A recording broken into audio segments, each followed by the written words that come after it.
ये हमारे उपदेश का दूसरा पार्ट है।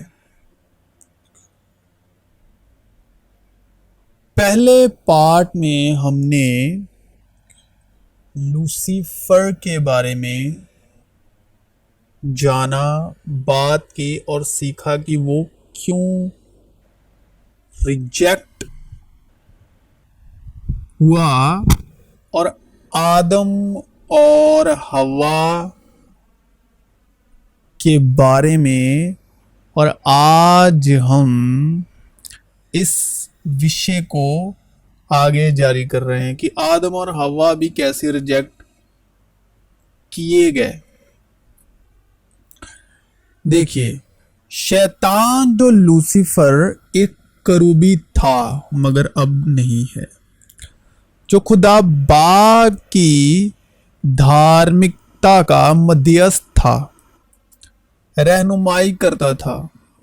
खुदा की धार्मिकता उसमें से होकर बहती थी, खुदा का जलाल। तो वो रिजेक्ट हुआ। उसके पीछे वजह की क्या थी कि उसको घमंड आ चुका था, घमंड कर चुका था कि खुदा की धार्मिकता मुझ में बहकर निकलती। फिर उसने आदम को रिजेक्ट करवाया, क्योंकि खुदा ने अपनी धार्मिकता, अपना जलाल आदम को दे दिया, उसको रिजेक्ट करके। यानी आदम लूसीफर की जगह रिप्लेस कर दिया गया धार्मिकता का मध्यस्थ होने के लिए, बाप की धार्मिकता का मध्यस्थ होने के लिए। फिर उसने आदम को रिजेक्ट करवाया। जितने भी बातें हैं जो हम महसूस करते हैं कि खुदा के खिलाफ हैं, उन सब बातों का बाप यही पुराना सांप है। इसने उसको जिस्मानी बनाया, यानी पहले आदम को। अब जिस्म के काम तो जाहिर हैं, यानी हरामकारी से सुचेत करवाया। सबसे पहले है घमंड, चलाकी। चलाक वो खुद है, झूठ का बाप वो खुद है, और हराम कारी का बाप है वो, नापाकी का बाप है वो, शहवत प्रस्ती का बाप है वो, बुत प्रस्ती का बाप है, जादूगरी का पिता है, अदावतें, झगड़ा, हसद, गुस्से का पिता है वो, तफरीके, जुदाइयां, बिद्दतें, बुगज, नशेबाजी, नाच रंग और इनकी मानिंद। इनकी बाबत तो मैं पहले से कह देता हूं, जैसा कि पेशतर जता चुका हूं कि ऐसे काम करने वाले खुदा की बादशाहत के वारिस न होंगे। इसका काम है, जैसे ये खारिज किया गया अपने घमंड की वजह से, खुदा की धार्मिकता इससे छीन ली गई, खुदा का जलाल इससे छीन लिया गया, बिकॉज ऑफ घमंड। और ये उसको भी खारिज करवाना चाहता है जिसमें से खुदा की धार्मिकता बहकर निकल रही है, खुदा का जलाल जिस पर है। इसलिए लिखा है कि तुम अपने नहीं बल्कि कीमत से खरीदे गए हो, इसलिए हरामकारी से भागो, बदन के वसीले खुदा का जलाल जाहिर करो। तो जिस बदन में से खुदा का जलाल बह रहा है, उसको हरामकारी से भागना होगा, क्योंकि ये पहला गुनाह ही इसने आदम और हव्वा से करवाया, ताकि आदम खुदा के अनुग्रह से गिर जाए, ताकि वो बदन खुदा के अनुग्रह से गिर जाए। अगर खुदा हमारी तरफ है तो कौन हमारा मुखालिफ है? क्योंकि वाकई में वो फरिश्तों का नहीं बल्कि इब्राहिम की नस्ल का साथ देता है, यानी ईमान वालों का साथ देता है। बस मैं ये चाहता हूं कि जवान बेवा औरतें ब्याह करें, औलाद जनें, घर का इंतजाम करें और किसी मुखालिफ को बदगोई का मौका ना दें, क्योंकि बाज गुमराह होकर शैतान की पैराओ हो चुकी हैं। और एक दिन खुदा के बेटे आए कि खुदावन के हजूर हाजिर हों और उनके दरमियान बीच में शैतान भी आया। और खुदावन ने शैतान से पूछा कि तू कहां से आता है। शैतान ने खुदावंद को जवाब दिया कि जमीन पर इधर उधर घूमता फिरता और उसमें सैर करता हुआ आया हूं। खुदावन ने शैतान से कहा, क्या तूने मेरे बंदे अय्यूब के हाल पर भी कुछ गौर किया? तो अय्यूब जो है एक सब्र की तमसील है। सब्र कहते हैं खुदा को, क्योंकि जमीन पर उसकी तरह कामिल रास्तबाज आदमी जो खुदा से डरता हो और बदी से दूर रहता हो कोई नहीं। शैतान ने खुदावंद को जवाब दिया, क्या अय्यूब यूं ही खुदा से डरता है? क्या तूने उसके और उसके घर के गिर्द और जो कुछ उसका है उस सब के गिर्द चारों तरफ बाड़ नहीं बनाई है? तूने उसके हाथ के काम में बरकत बख्शी है और उसके गल्ले मुल्क में बढ़ गए हैं। पर तू जरा अपना हाथ बढ़ाकर जो कुछ उसका है उसे छू ही दे, तो क्या वो तेरे मुंह पर तेरी तकफीर ना करेगा? खुदावन ने शैतान से कहा, देख उसका सब कुछ तेरे इख्तियार में है, सिर्फ उसको हाथ ना लगाना, सिर्फ उसको हाथ ना लगाना, सिर्फ अय्यूब को हाथ ना लगाना। तब शैतान खुदावंद के सामने से चला गया। तो शैतान को कुछ भी करने से पहले यहां से सीख मिलती है कि उसको खुदावंद से अथॉरिटी लेनी पड़ती है, खुदावंद से ऑर्डर लेना पड़ता है। तुम होशियार और बेदार रहो। तुम्हारा मुखालिफ अब्लीस गर्जने वाले शेर बब्बर की तरह ढूंढता फिरता है कि किसको फाड़ खाए। तुम ईमान में मजबूत होकर और ये जानकर उसका मुकाबला करो कि तुम्हारे भाई जो दुनिया में है ऐसे ही दुख भर रहे हैं, मगर तुम वो हो जो मेरी आजमाइशों में बराबर मेरे साथ रहे।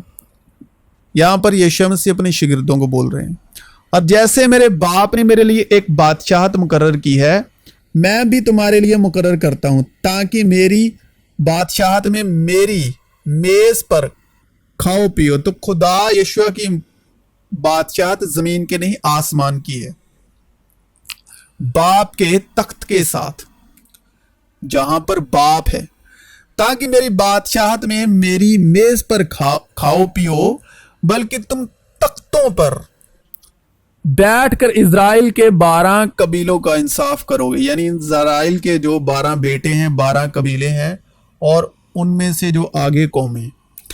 शमौन शमौन यानी पतरस, देख शैतान ने तुम लोगों को मांग लिया ताकि गेहूं की तरह फटके, लेकिन मैंने तेरे लिए दुआ मांगी कि तेरा ईमान जाता ना रहे, और जब तू रजू करके तो अपने भाइयों को मजबूत करना।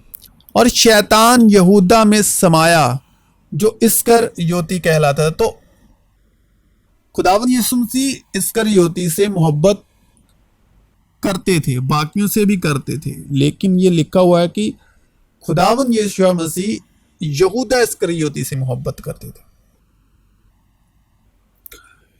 तो शैतान ने उसको भी रिजेक्ट करवाया। उसके पास कौन सा ओहदा था? रसूल का ओहदा था, रसूल का ओहदा। तो शैतान ने उसको भी रसूल के ओहदे से रिजेक्ट करवाया, क्योंकि वजह थी कि यीशु मसीह यहूदा इस्करियोत से मोहब्बत करते थे। जो इस्करियोती कहलाता है और 12 में शुमार किया जाता था, उसने जाकर सरदार काहिनों और सिपाहियों के सरदारों से सलाह की कि उसको किस तरह उनके हवाले करे। वो खुश हुए और उससे रुपए देने का इकरार किया। उसने मान लिया और मौका ढूंढने लगा कि उसे बगैर हंगामे के उनके हवाले करा दे, क्योंकि ऐसे लोग झूठे रसूल और दगाबाजी से काम करने वाले हैं और अपने आप को मसीह के रसूलों के हम शक्ल बना लेते हैं। और कुछ अजब नहीं, क्योंकि शैतान भी अपने आप को नूरानी फरिश्ते का हम शक्ल बना लेता है। बस अगर उसके खादिम भी रास्तबाजी के खादिमों के हम शक्ल बन जाएं तो कुछ बड़ी बात नहीं, लेकिन उनका अंजाम उनके कामों के मुवाफिक होगा। तुम अपने बाप अबलीस से हो और अपने बाप की ख्वाहिशों को पूरा करना चाहते हो। वो शुरू ही से खूनी है और सच्चाई पर कायम नहीं रहा, क्योंकि उसमें सच्चाई है नहीं। जब वो झूठ बोलता है तो अपनी ही सी कहता है, क्योंकि वो झूठा है, बल्कि झूठ का बाप है। क्योंकि बहुत से ऐसे गुमराह करने वाले दुनिया में निकल खड़े हुए हैं जो यीशु मसीह के मुजस्सिम होकर आने का इकरार नहीं करते।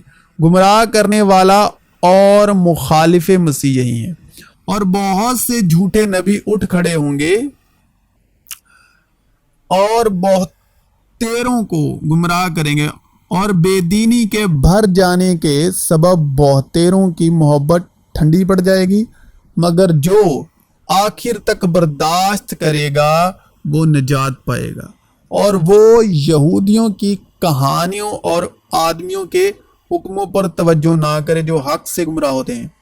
जो शख्स गुनाह करता है वो अबलीस से है, क्योंकि अबलीस शुरू ही से गुनाह करता रहा है। खुदा का बेटा इसीलिए जाहिर हुआ था कि अबलीस के कामों को मिटाए। जो कोई खुदा से पैदा हुआ है वो गुनाह नहीं करता, क्योंकि उसका तुख्म उसमें बना रहता है, बल्कि वो गुनाह कर ही नहीं सकता, क्योंकि खुदा से पैदा हुआ है। इसी से खुदा के फर्जंद और अबलीस के फर्जंद जाहिर होते हैं। जो कोई रास्तबाजी के काम नहीं करता वो खुदा से नहीं, और वो भी नहीं जो अपने भाई से मोहब्बत नहीं रखता। कहीं ऐसा ना हो कि जिस तरह सांप ने अपनी मक्कारी से हवा को बहकाया, इसी तरह तुम्हारे ख्यालात भी उस खलूस और पाक दामनी से हट जाएं जो मसीह के साथ होनी चाहिए। क्योंकि जो आता है, अगर वो किसी दूसरे यस्सु की मनादी करता है, यस्सु है फजल और सच्चाई, जिसकी हमने मनादी नहीं की, या कोई और रूह तुमको मिलती है जो ना मिली थी, या दूसरी खुशखबरी मिली जिसको तुमने कबूल ना किया था, तो तुम्हारा बर्दाश्त करना बजा है। मगर पतरस ने कहा, ए हनन्याह, क्यों शैतान ने तेरे दिल में ये बात डाल दी कि तू रूहल कुछ से झूठ बोले और जमीन की कीमत में से कुछ रख छोड़े। चोर नहीं आता मगर चुराने और मार डालने और हलाक करने को। मैं इसलिए आया कि वो जिंदगी पाए और कसरत से पाए। खुदा मगरूरों का मुकाबला करता है, मगर फरोतनों को तौफीक बख्शता है। बस खुदा के ताबी हो जाओ और अबलीस का मुकाबला करो तो वो तुमसे भाग जाएगा। खुदा के नजदीक जाओ तो वो तुम्हारे नजदीक आएगा। ऐ गुनाहगारों, अपने हाथों को साफ करो, और ऐ दो दिलों, अपने दिलों को पाक करो। दो दिल वो होता है जो ईमान में है भी लेकिन बरकरार नहीं है, कामिल नहीं है। ईमान में है लेकिन उसका ईमान कामिल नहीं है।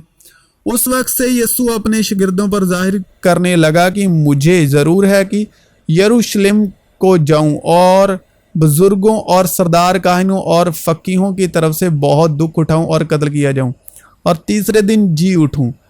अब 22 और 23,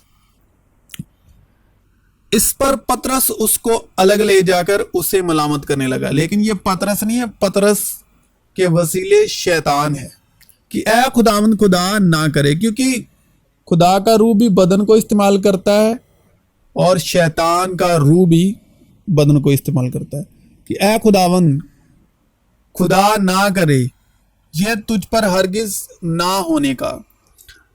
उसने फिर कर पतरस से कहा, ऐ शैतान मेरे सामने से दूर हो, तू मेरे लिए ठोकर का बाइस है। लेकिन शब्द क्या है? शब्द खुदा है। रूह क्या है? रूह है शब्द। और जिस नियत अगर शैतानी इरादे से बोले गए हैं तो वो शब्द शैतान से, अगर रूहानी नियत से बोले गए हैं फजल और सच्चाई के अधीन तो वो खुदा की रूह से हैं।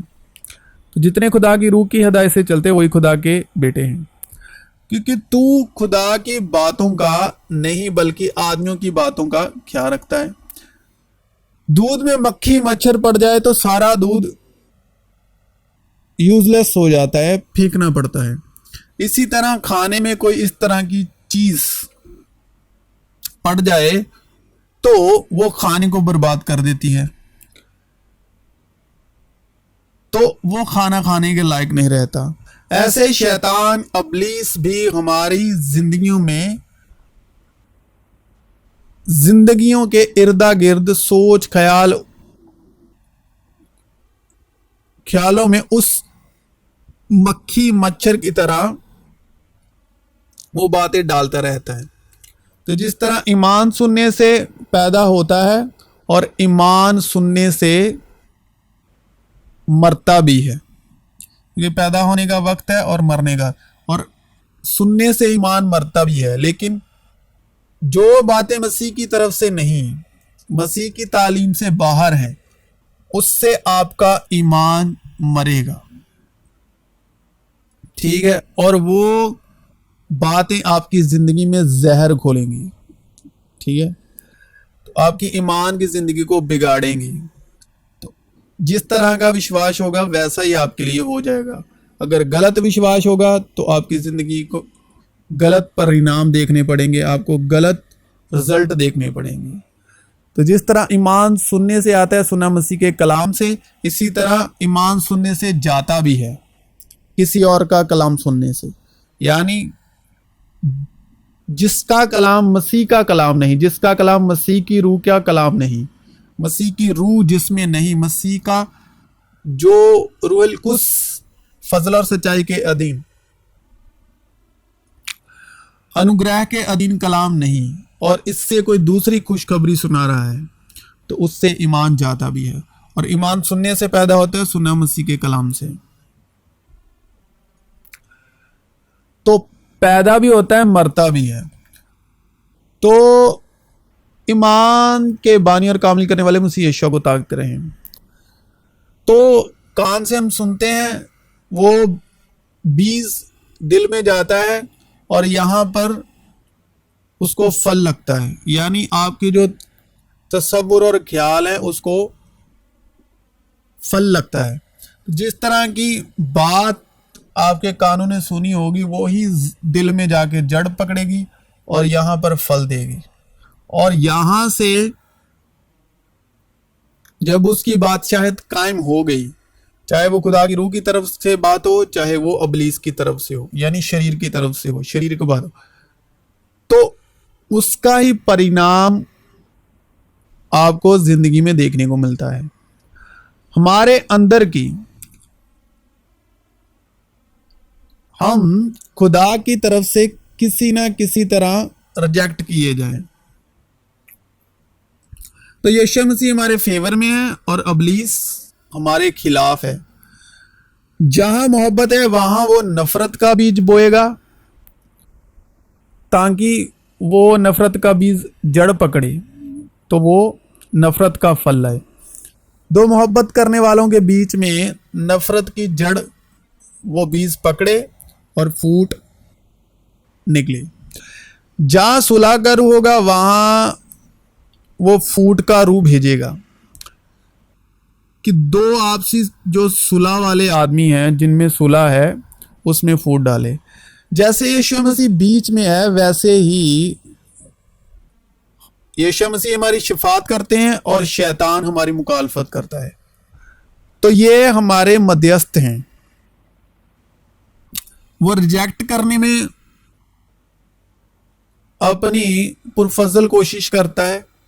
यीशु मसीह हमारी शफात करते रहते हैं हमेशा कि हम खुदा की धार्मिकता हमें बनी रहे। और एक दिन खुदा के बेटे आए कि खुदावन के हजूर हाजिर हों, और उनके दरमियान शैतान भी आया। तो खुदा के बेटों के बीच में शैतान भी है। और हम क्या हैं? ईमान के वसीले यीशु मसीह पर ईमान लाने के सबब खुदा के बेटे हैं।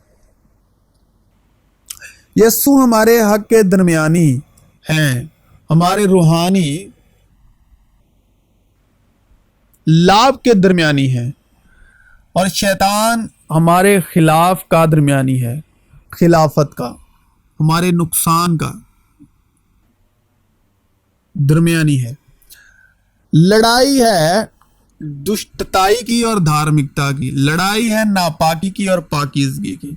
मगर हर युद्ध का मैदान होता है। ये लड़ाई होती है तुम्हारे दिल में, तुम्हारे बॉडी के पार्ट्स में, बदन के अंगों में।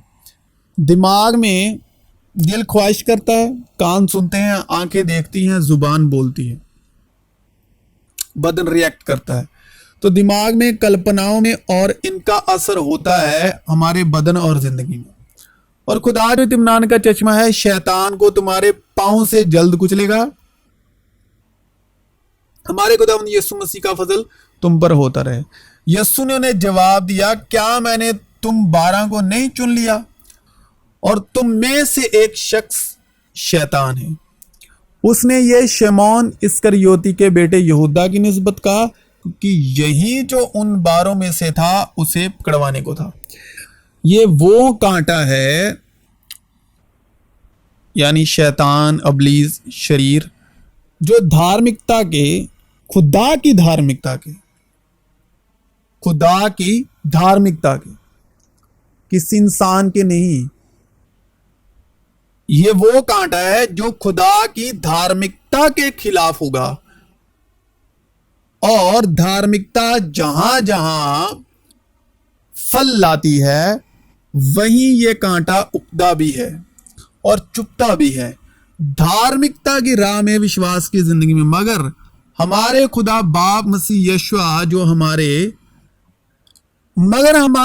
खुदा बाप आसमानी पिता मसीह यशुआ जो हमारे खुदावंद हैं, शैतान को शैतान की चालाकी में फंसाकर उसकी सारी चालें, सारे मंसूबे रद्द कर देते हैं। और उसने मुझे यह दिखाया कि सरदार काहिन या शो खुदावंद के फरिश्ते के सामने खड़ा है, और शैतान उसके दाहिने हाथ इस्तादा है ताकि उसका मुकाबला करे। और खुदावन ने शैतान से कहा, ऐ शैतान, खुदावन तुझे मलामत करे। हाँ, वो खुदावन जिसने यरूशलेम को कबूल किया है तुझे मलामत करे। क्या ये वो लुकती नहीं जो आग से निकाली गई है? आग मतलब रूहल कुस, पवित्रताई। और याशो मैले कपड़े पहने फरिश्ते के सामने खड़ा था। फिर उसने उनसे जो उसके सामने खड़े थे कहा, इसके मैले कपड़े उतार दो। और उससे कहा, देख, मैंने तेरी बदकिरदारी तुझसे दूर की और मैं तुझे नफीस पोशाक पहनाऊंगा। और उसने कहा कि उसके सर पर साफ अमामा रखो। तब उन्होंने उसके सिर पर साफ अमामा रखा और पोशाक पहनाई, और खुदावंद का फरिश्ता उसके पास खड़ा रहा। और खुदावंद के फरिश्ते ने याशो से तकीद करके कहा, रब्बुल अफ़वाद यूं फरमाता है कि अगर तू मेरी राहों पर चले और मेरे अहकाम पर अमल करे तो मेरे घर पर हुकूमत करेगा और मेरी बारगाहों का निगाहबान होगा, और मैं तुझे इनमें जो यहां खड़े हैं आने जाने की इजाजत दूंगा। गरज खुदावंद में और उसकी कुदरत के जोर में मजबूत बनो। खुदा के सब हथियार बांध लो ताकि तुम इब्लीस के मंसूबों के मुकाबले में कायम रह सको, क्योंकि हमें खून और गोश्त से कुश्ती नहीं करनी है, बल्कि हुकूमत वालों और इख्तियार वालों और इस दुनिया की तारीकी के हाकिमों और शरारत की उन रूहानी फौजों से जो आसमानी मकामों में हैं। इस वास्ते तुम खुदा के सारे हथियार बांध लो ताकि बुरे दिन में मुकाबला कर सको और सब कामों को अंजाम देकर कायम रह सको। बस सच्चाई से अपनी कमर कसकर, और सच्चाई का रूह है, और रास्तबाजी का बख्तर लगाकर, और पाँव में सुलह की खुशखबरी की तैयारी के जूते पहनकर, और उन सब के साथ ईमान की सिपर लगाकर कायम रहो, जिससे तुम उस शरीर के सारे जलते हुए तीरों को बुझा सको, और निजात का खुद और रूह की तलवार जो खुदा का कलाम है ले लो, और हर वक्त और हर तरह से रूह में दुआ और मिन्नत करते रहो। मुझे फक्र करना जरूर हुआ, अगरचे मुफीद नहीं, पर जो रोया और मुकाशफे खुदावंद की तरफ से इनायत हुए उनका मैं जिक्र करता हूँ। और मुकाशफों की ज़यादाती यानी दौलत के बायस मेरे फूल जाने के आदेशे से मेरे जिस्म में कांटा चुभाया गया, यानी शैतान का कासिद, ताकि मेरे मुक्के मारे और मैं फूल ना जाऊं।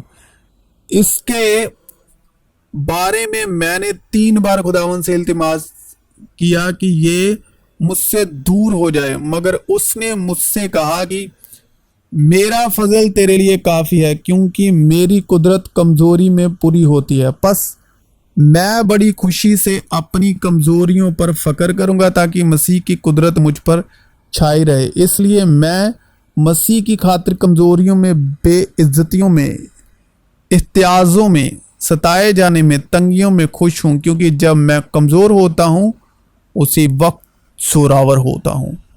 और जो अपने आप को यहूदी कहते हैं और है नहीं, यानी 10 हुक्मों की धार्मिकता में चलना, यहूदी रीति रिवाजों को फॉलो करना, और जो अपने आप को यहूदी कहते हैं और है नहीं बल्कि शैतान की जमात हैं, उनके लानतान को भी जानता हूँ। मैं ये तो जानता हूँ कि तू शैतान की तख्त गाह में सुकून रखता है और मेरे नाम पर कायम रहता है, और जिन दिनों में मेरा वफादार शाहिद एंतिपास तुम में उस जगह कत्ल हुआ था जहां शैतान रहता है, उन दिनों में भी तूने मुझ पर ईमान रखने से इनकार नहीं किया। उस वक्त रूह यस्सु को जंगल में ले गई ताकि इब्लीस से आजमाया जाए, और 40 दिन और 40 रात फका करके आखिर को उसे भूख लगी, और आजमाने वाले ने पास आकर उससे कहा कि अगर तू खुदा का बेटा है तो फरमा। पहली बात, वो खुदा के प्यारे बेटे हैं, सिर्फ बेटे नहीं हैं, तो फरमा कि ये पत्थर रोटियां बन जाएं। उसने जवाब में कहा, लिखा है कि आदमी सिर्फ रोटी ही से जीता ना रहेगा बल्कि हर बात से जो खुदा के मुंह से निकलती है। तब इब्लीस उसे मुकद्दस शहर में ले गया और हैकल के कंगूरे पर खड़ा करके उससे कहा कि अगर तू खुदा का बेटा है तो अपने ताई नीचे गिरा दे, क्योंकि लिखा है कि वो तेरी बाबत अपने फरिश्तों को हुक्म देगा और वो तुझे हाथों पर उठा लेंगे, ऐसा ना हो कि तेरे पांव को पत्थर की ठेस लगे। यस्सु ने उससे कहा, यह भी लिखा है कि तू खुदावंद अपने खुदा की आजमाइश ना कर। फिर इब्लीस उसे एक बहुत ऊंचे पहाड़ पर ले गया और दुनिया की सारी बादशाहतें और उनकी शान शौकत उसे दिखाई, और उससे कहा कि अगर तू झुककर मुझे सिजदा करे तो ये सब कुछ तुझे दे दूंगा। यस्सु ने उससे कहा, ऐ शैतान दूर हो, क्योंकि लिखा है कि तू खुदावंद अपने खुदा को सजदा कर और सिर्फ उसी की इबादत कर। तब इब्लीस उसके पास से चला गया और देखो फरिश्ते आकर उसकी खिदमत करने लगे। फिर मैंने आसमान पर से ये बड़ी आवाज आती सुनी, कि अब हमारे खुदा की निजात और कुदरत और बादशाहत और उसके मसीह का इख्तियार जाहिर हुआ, क्योंकि हमारे भाइयों पर इल्ज़ाम लगाने वाला जो रात दिन हमारे खुदा के आगे उन पर इल्ज़ाम लगाया करता है, गिरा दिया गया। और वो बड़ा अजहदाह यानी वही पुराना सांप, चालाक सांप जो अबलीस और शैतान कहलाता है और सारे जहान को गुमराह कर देता है, ज़मीन पर गिरा दिया गया और उसके फरिश्ते भी उसके साथ गिरा दिए गए। अत्ताह गड़े का फरिश्ता उन पर बादशाह था, उसका नाम इब्रानी में अबादोन और यूनानी में अपोलियोन। अत्ताह गड़े का फरिश्ता उन पर बादशाह था, उसका नाम इब्रानी में अबादोन और यूनानी में अपोलियोन है। तो मसीह यीशु में आप सबों की सलामती हो।